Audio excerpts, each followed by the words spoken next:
दोस्तों, अगर हम इतिहास के पन्नों को उठाकर देखें तो पाएंगे कि हमेशा से केवल हिंदू ही है जिन पर सबसे ज्यादा अत्याचार हुए हैं। भले ही वो हिंदुओं के मंदिरों को तोड़ना हो या हिंदुओं का जबरन धर्म परिवर्तन करवाना हो। तो चलिए दोस्तों, आज एक बार फिर हम इतिहास के पन्नों को खोलेंगे और ये जानने की कोशिश करेंगे कि इसकी शुरुआत आखिर हुई कहाँ से है। दोस्तों, ये बात है 713 ईस्वी पहले की, जब पहली बार एक मुस्लिम शासक ने हमारे भारत में कदम रखे और इस शासक का नाम था मोहम्मद बिन कासिम। दोस्तों, मोहम्मद बिन कासिम एक कट्टरपंथी और क्रूर शासक था जिसने भारत में कदम रखते ही सिंध प्रांत पर हमला करके वहां के राजा ताहिर को मार डाला और सिंध के सारे मंदिरों को तोड़कर वहां की सारी मूर्तियों को भी खंडित कर दिया। मोहम्मद बिन कासिम एक पहला ऐसा मुस्लिम शासक था जिसने इस्लाम की भारत में नींव रखी। दोस्तों, मोहम्मद बिन कासिम के बाद जिसने भारत में कदम रखा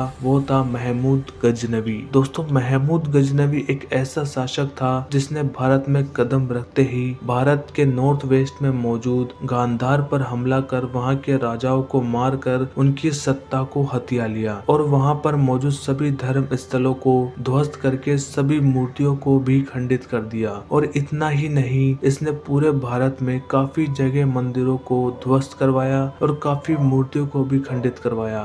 इसने जिन मंदिरों को ध्वस्त करवाया उनमें सबसे प्रमुख थे सोमनाथ का मंदिर, मथुरा, थानेसर और उज्जैन के मंदिर। ये एक ऐसा कट्टरपंथी राजा था जिसने केवल मथुरा से ही 5000 हिंदुओं को गुलाम बना लिया। अल बरूनी, जो कि महमूद का समकालीन था, इसके अनुसार महमूद ने गांधार को इतना प्रभावित किया कि वहां के सारे हिंदू उस जगह को छोड़कर कश्मीर और वाराणसी चले गए। इतना ही नहीं, इसने 1024 ईस्वी में सोमनाथ के मंदिर को लूटा और वहां के शिवलिंग को भी भंग कर दिया। ये इतिहास में दूसरी बार था जब सोमनाथ के मंदिर के शिवलिंग को भंग किया गया था। मोहम्मद गोरी। दोस्तों, मोहम्मद गोरी का पूरा नाम शहाबुद्दीन मोहम्मद गोरी था। ये 12वीं शताब्दी का अफगान सेनापति था जो कि बाद में चल के 1202 ईस्वी में गौरी साम्राज्य का शासक बन गया। सत्ता हाथ में आते ही इसने अपने साम्राज्य का विस्तार करना शुरू कर दिया और ऐसे ही विस्तार करते करते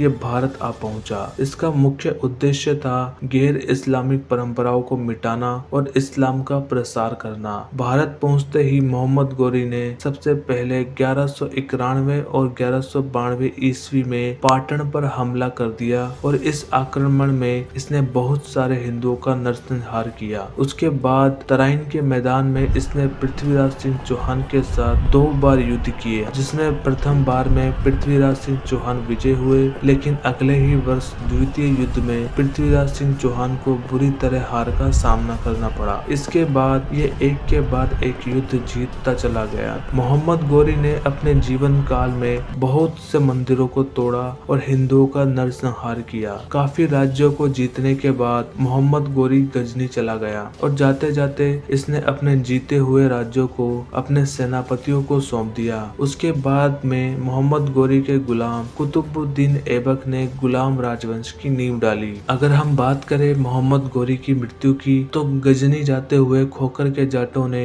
इसे रास्ते में मार दिया था। दोस्तों, वीडियो का अगला भाग देखने के लिए आप डिस्क्रिप्शन में दिए गए लिंक पर भी जा सकते हैं और हमारी प्लेलिस्ट को भी एक्सेस कर सकते हैं। वैसे दोस्तों, अगर आपको मेरी दी गई जानकारी अच्छी लगी हो तो वीडियो को लाइक करना, सब्सक्राइब करना ना भूले। मैं मिलूंगा आपसे वीडियो के अगले भाग में। तब तक के लिए आप इन मुस्लिम शासकों के बारे में क्या सोच रहे हैं मुझे कमेंट करके जरूर बताइएगा।